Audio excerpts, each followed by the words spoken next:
What is good planning? That question could elicit very different responses, but above all else, good planning requires citizen involvement. At its very core, planning is about helping the residents of an area. The most straightforward way to accomplish this is by asking people what they want and incorporating the answers into the plans. If the residents of a city are not consulted before projects, planning can quickly become authoritarian. It is antithetical to the purpose of planning to ignore the wishes of others. Citizen participation isn't just something that should be done for moral reasons. It can truly help create a better city. Many cities are now utilizing a variety of online public participation platforms to crowdsource new planning ideas. What good is the knowledge of a single planning office when compared to the combined imagination of an entire city?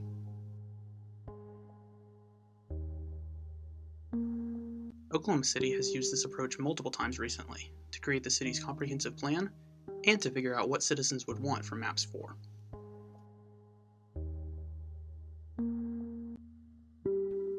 Of course, there are many rungs on the ladder of citizen participation. Sourcing citizen ideas doesn't necessarily mean they must be followed.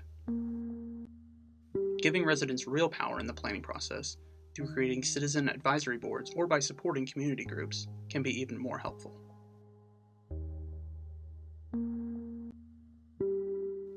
The High Line in New York City was completed through this type of citizen involvement. A decrepit elevated railroad track in Manhattan was saved from demolition by a citizen group called Friends of the High Line, who convinced the city to build a park on the track. The group asked the community for ideas on how to use the prospective park in an effort to increase awareness of the project. When word had gotten out, the mayor and city council supported the plan and built the High Line Park, a beautiful greenway stretching through the city. Plans are worthless without some level of citizen support. But planning would be easy if it only required doing what citizens want. Sometimes what the people want is different than what is good for them, their less outspoken neighbors, and the rest of the world. The central tension of the planning profession is this balancing act. Knowing when to let citizens decide everything, and when to push them gently in the direction of equity, diversity, and sustainability. In order for a city to have good planning, a city has to be equitable for all individuals and communities. Equity is ensuring that all communities have the same common fundamental rights and resources available, meaning that good planning consists of all city resources being equally available to all communities. With all communities being treated fair and just, a city can further develop and sustain healthy environments for a higher quality of life. The three main factors that need to be equal within a city are food, housing, and transportation.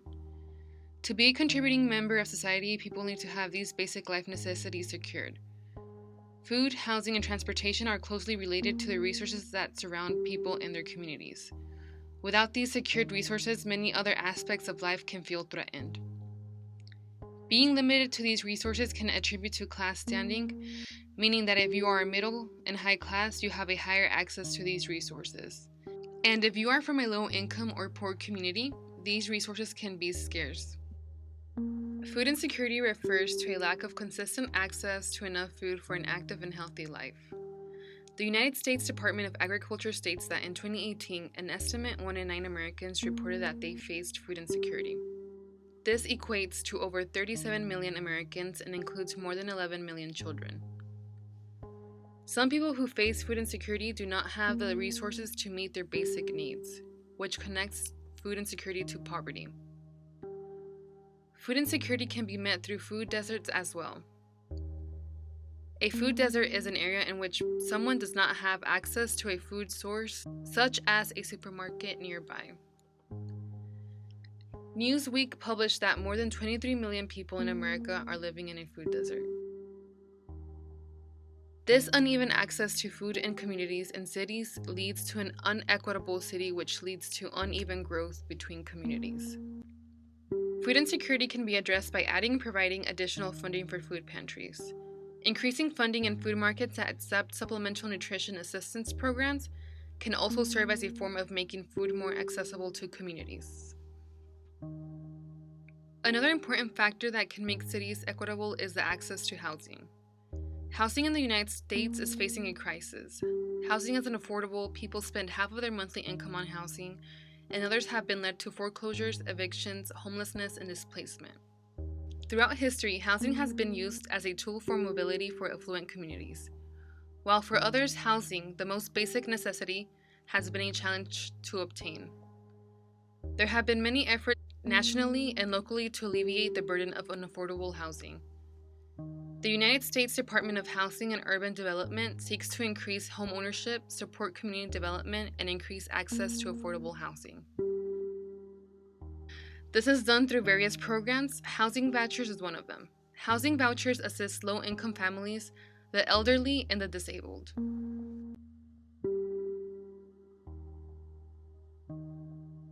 A house subsidy is paid to the landlord directly from the public housing agency on behalf of the family, and the family pays the difference of the amount of rent.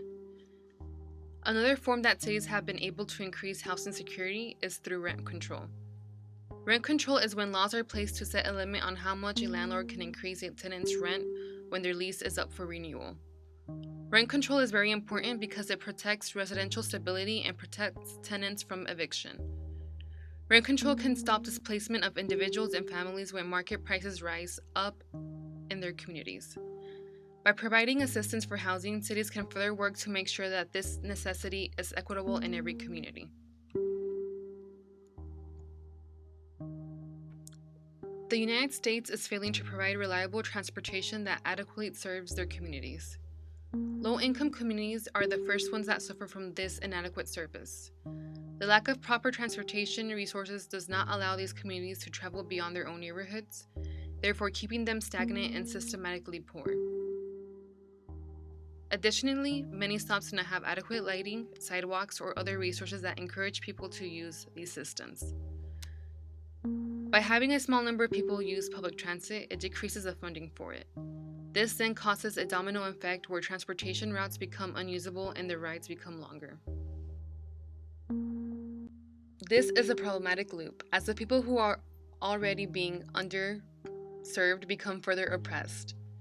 Kansas City has been able to address the issue of reliable transportation by offering fare-free public transit. Citizen participation was used in the consensus of the solution when supporters like the Kansas City Star's editorial board and the City Council voted unanimously to make bus routes fare-free. Fare-free transit was implemented to alleviate the burden that cost of transit has on low-income communities and to further help battle climate change. By securing these three fundamental resources and rights in cities, we will be able to create good planning for cities, communities, and all residents.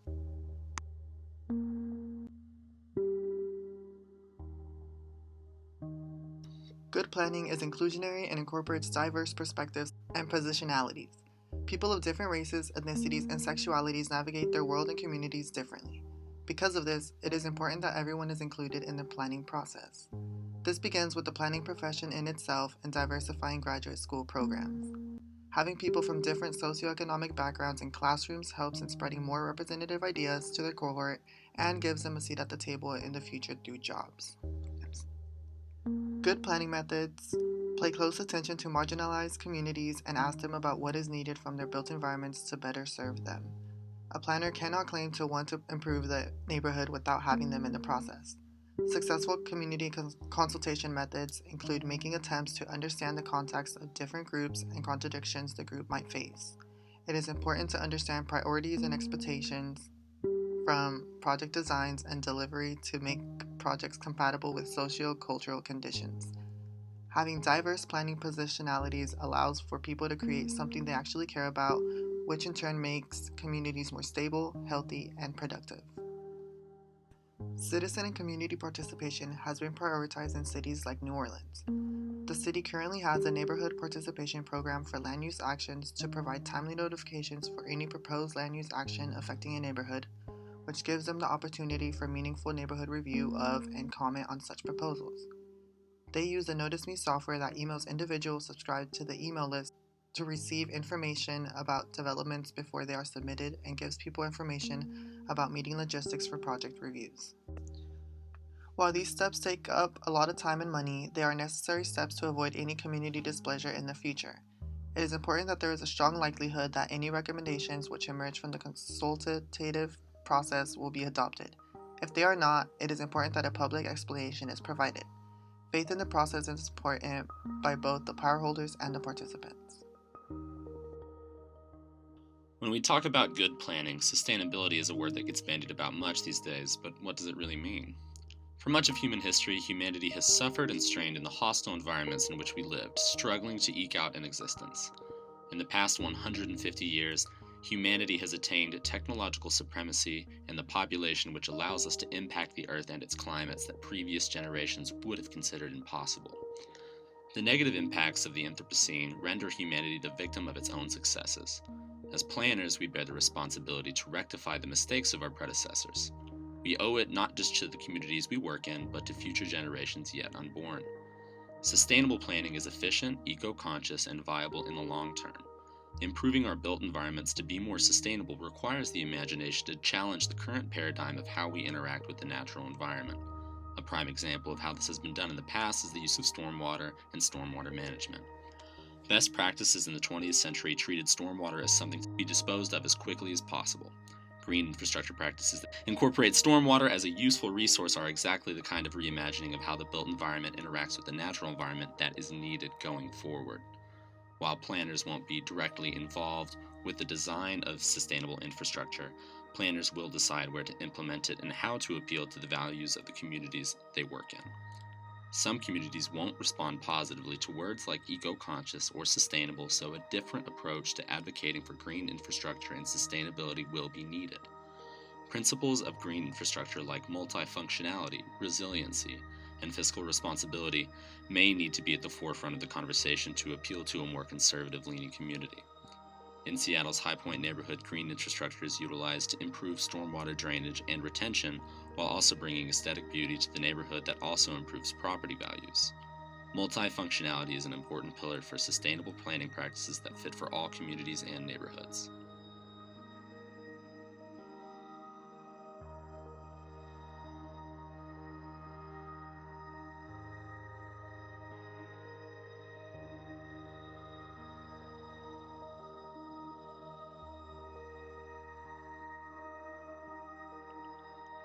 As cities grow, it is essential to incorporate equity, diversity, and sustainability to enact good city planning. Cities across America, from New York to Seattle and from Kansas City to New Orleans, have demonstrated the potential for success that comes with combining these principles with citizen involvement. Planners need to realize the values of the communities and towns that they work in, while also adhering to the code of ethics set forth by the AICP.